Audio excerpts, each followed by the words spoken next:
C'est un chef de famille abattu et déboussolé que nous rencontrons en ce début de semaine. C'est que son fils, comme ceux de 32 autres parents, font partie des recalés, 33 au total, qui étaient inscrits au Collège de la Fierté. En effet, depuis le 25 juillet que ces résultats sont sortis, on nous a dit qu'ils ont été sanctionnés parce qu'on a détecté des similitudes dans les réponses qu'ils ont données dans l'épreuve de mathématiques. Et nous n'avons pas compris. Chez moi, mon fils n'arrive même pas à dormir. Au Collège de la Fierté où nous nous rendons, les responsables ne sont pas moins préoccupés. Sous anonymat, l'un d'eux dit avoir perdu le sommeil. Moi, j'ai enregistré 109 élèves, parmi lesquels 78 ont réussi en advanced level.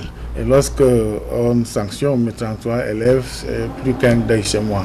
Pour les parents, désormais constitués en collectif, ces sanctions non justifiées jusqu'ici portent atteinte au droit à l'éducation de leur progéniture, qui plus est des mineurs. Ils dénoncent la violation de la Charte africaine des droits de l'homme et des peuples, qui en son article 17 stipule que toute personne a droit à l'éducation. Ils sont âgés presque tous entre 15 et 17 ans.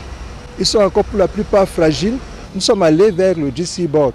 Là-bas, nous n'avons pas été reçus. C'était responsable qui nous avons vu, nous ont même conseillé d'attendre 2025. Ou alors, si nous voulons que nos enfants composent, que nous allions plutôt vers le Nigeria. La question qui taraude les esprits est de savoir s'il est possible de faire échouer des candidats pour fraude, alors qu'ils ont composé sans aucun problème. Je prends un exemple, sans toutefois dire que c'est ça qui s'est passé avec le GCE.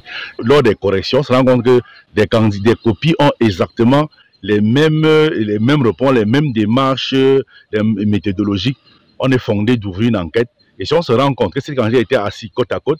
Ce sont au total 1891 candidats qui ont été sanctionnés par le GCE Board, dont il ne nous a pas été possible d'avoir leur version des faits. Les responsables de l'antenne locale nous renvoyant au siège à Boya, dans le sud-ouest.